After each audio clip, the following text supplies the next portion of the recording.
Manusia di seluruh dunia tentunya sangat familiar dengan istilah arwah gentayangan. Apalagi untuk orang-orang yang tinggal di negara dengan budaya okultisme yang kuat seperti di Afrika dan Asia.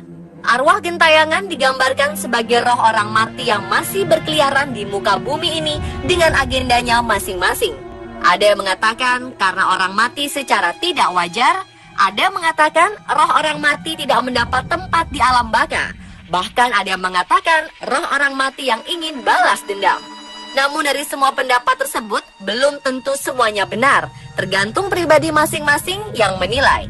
Dan berikut, On The Spot merangkum berita-berita tersebut dalam kisah arwah gentayangan.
Another clear sign that the screaming was put in later was the fact. Video ini telah didapat dari manajemen keamanan hotel yang saat itu sedang menonton rekaman CCTV tersebut pada 14 September 2003 di Hotel Wingate di Illinois, Amerika Serikat.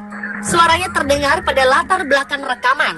Menurutnya hal tersebut bermula saat orang-orang yang menginap di hotel mulai menyatakan keluhan padanya karena kerap kali mendengar kebisingan berupa suara menjerit keras yang datang dari lantai 2, terutama mengarah pada kamar 209. Tidak ada yang mengetahui asal dari suara tersebut.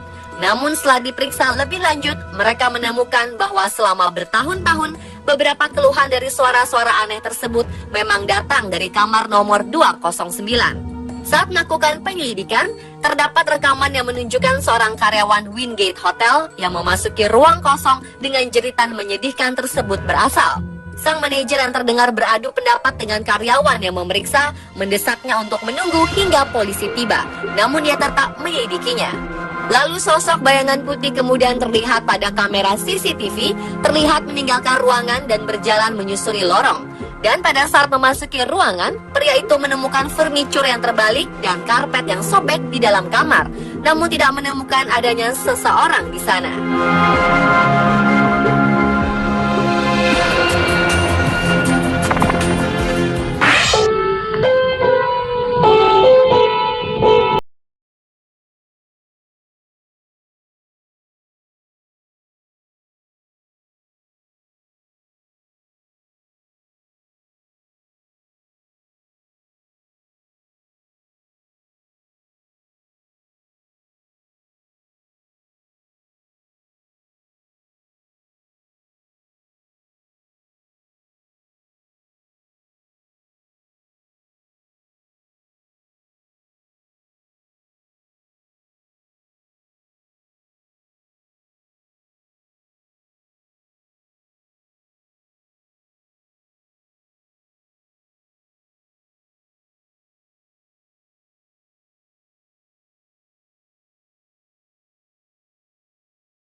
menunjukkan pelaku pembunuhan ada 4, yakni dengan cara menunjukkan 4 jari mungilnya dengan tangan kanan.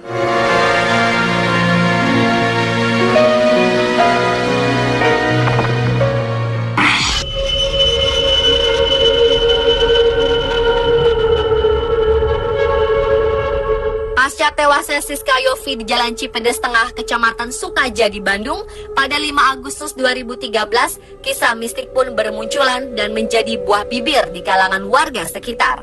Salah seorang warga Cipedes Tengah, Reza, menuturkan setelah kejadian sering muncul cerita-cerita mistik dari warga sekitar, terlebih warga berdekatan dengan lokasi ditemukannya tubuh Siska. Ada yang mengaku pernah melihat kaki tanpa badan, ada juga mendengar suara perempuan menangis, bahkan ada juga yang melihat penampakannya.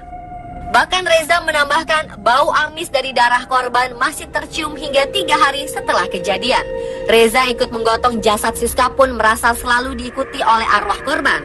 Tidak sampai di situ, Reza pun sempat sakit beberapa saat setelah kejadian. Di tempat yang sama, kakak Reza, Ade, mengaku sempat tak sadarkan diri sesaat setelah melihat tubuh korban yang banyak darah. Setelah melihat tubuh korban, ia pun lekas pulang dan saat sedang menyusui anaknya, tiba-tiba ia tak sadarkan diri dan menurut pengakuan suaminya, ia seperti orang yang sedang mengobrol. Di saat tak sadarkan diri itu, Ade merasa kesakitan dan tak bisa bergerak. Dan secara tiba-tiba, ada bisikan ke arah telinganya yang menanyakan sesuatu seperti bertanya mengapa tidak menolongnya. Lalu suara bisikan tersebut berubah menjadi tangisan. Namun hal tersebut pun sirna setelah sang suami menyadarkannya.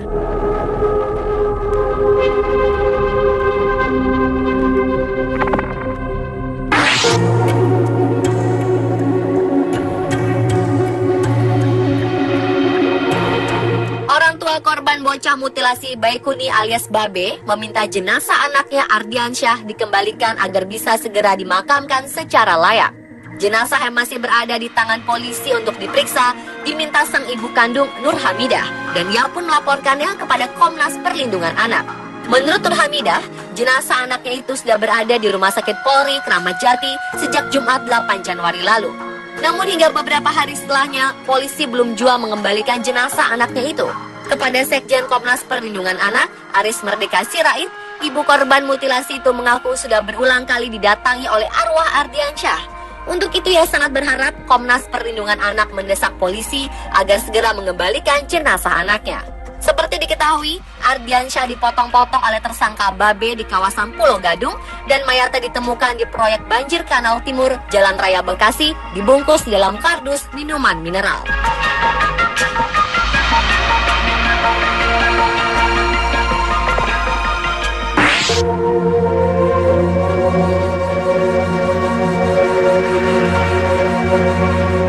Seorang pengusaha bernama William Henry Harrison Wooster meninggal pada tahun 1919 di usianya yang ke-79. Namun masyarakat sekitar berpikir arwahnya dan arwah 2 dari 6 anaknya masih menempati rumah yang dibangun di Seymour County pada tahun 1894 ini. Paul Sayurafa, sang pemilik rumah tersebut, saat ini mengaku kesulitan untuk menjual rumahnya karena hampir setiap orang mengetahui tentang cerita mistis di dalamnya.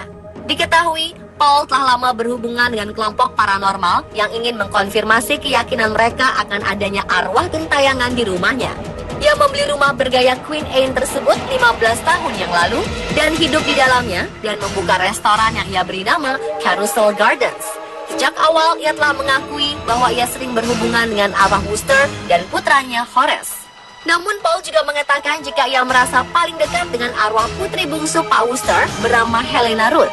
Terlepas bahwa hal tersebut benar atau tidak, yang jelas rumah 3 lantai, bercat biru, dan memiliki fitur klasik ala rumah Queen Anne, termasuk menara besar tersebut, sangatlah menyeramkan.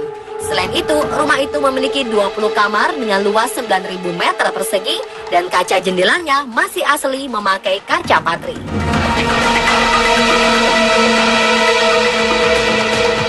Dan pemirsa, itulah kisah arwah gentayangan versi on the spot.